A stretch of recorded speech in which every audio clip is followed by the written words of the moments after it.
Paul Butler versus Silvio Olteanu. Apologies if I've mispronounced that, I probably have. Paul Butler wins in the 6th round. He's the first man ever to stop Silvio Olteanu, who came to the ring with a 15-win, 8-loss record.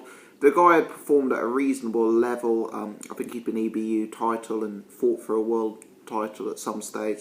Paul Butler looked pretty decent in there. First things first, Paul Butler was by far the bigger man. You know, there's talks about whether he'll step up in weight class. I've always thought he was a bit small for bantamweight, actually. I remember the size difference between him and Stewie Hall. But on this occasion, he looked by far the bigger man. He did look a weight class above Olteanu, possibly because of how short the opponent was. I believe he was like 5'2". For me, it was a decent performance from Butler. It was. What he said in the pre-fight video interview that he did was that, you know, he was in there to get the stoppage. If the stoppage came, he would look to take it. He wasn't looking to go to rounds, and you could see that because as soon as he managed to get his opponent hurt, he was, you know, getting all over him, chasing him down, and you know, trying to get the stoppage. And he got the stoppage in the 6th round, hurt the opponent to the body and dropped him once. Guy gets back to his feet, and Paul Butler's all over him, throwing, you know, quick hands, lots of combinations. The referee steps in. The opponent was very upset with the stoppage. I don't think there's too much of a problem with it. It wasn't really a competitive fight. You know, Olteanu, he looked very fit, very durable. He took some big punches in there, but essentially was outclassed. You know, he was quite a basic operator, come forward, trying to throw hooks, you know, trying to pile into Paul Butler, but Butler was soundly outboxing him. The only sort of negative I'd give about Butler here was that I felt he was a bit over-eager at times, possibly linked to trying to get the stoppage, but, you know, I don't think he used his jab as much as he could have done. He led with power shots quite regularly. I don't think he went to the body as much as he could have done.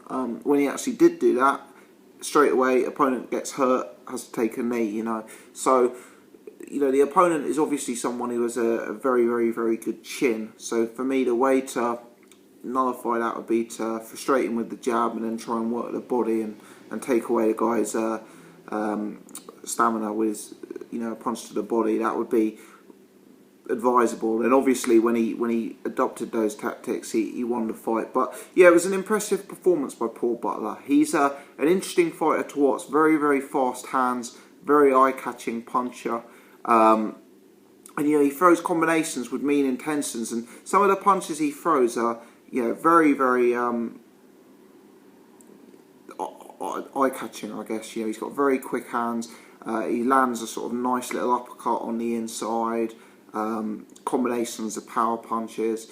Possibly doesn't use his jab enough, in my opinion. One thing that he was doing well in this fight, obviously we saw him get knocked out by Zolani Teti, and you could maybe question his defence. Although there was an occasion on one or two times here where he did get caught by Olteanu, I thought defensively it was an improved performance by Butler. You know, he stood to the side, but he'd keep his backhand raised. And what he did very well, I thought, was bending and leaning. You know, it's always a sign of a good defensive fighter for me when they can kind of, you know, you see Tyson Fury do it, you see Floyd Mayweather do it. But, you know, when the opponent's piling in on them, you can kind of put your shoulder up and sort of really lean back, which I thought was pretty decent. Also, on occasions, he was able to get low, you know, he was bending down, just making the angles more awkward. And when you've got a slightly basic opponent in terms of his offensive capability, that can certainly add to befuddling them and, you know, preventing them from landing on you. That being said, Butler still did get caught once or twice, but the opponent didn't really have much to trouble him with. And really, it was a good performance from Paul Butler. You know, he's a fighter at a decent level. He came up short against Zolani Teti, but, you know, perhaps in hindsight, Tete is a really world-class operator.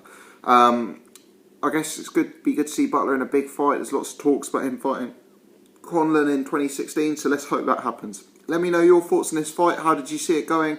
Many thanks indeed for watching.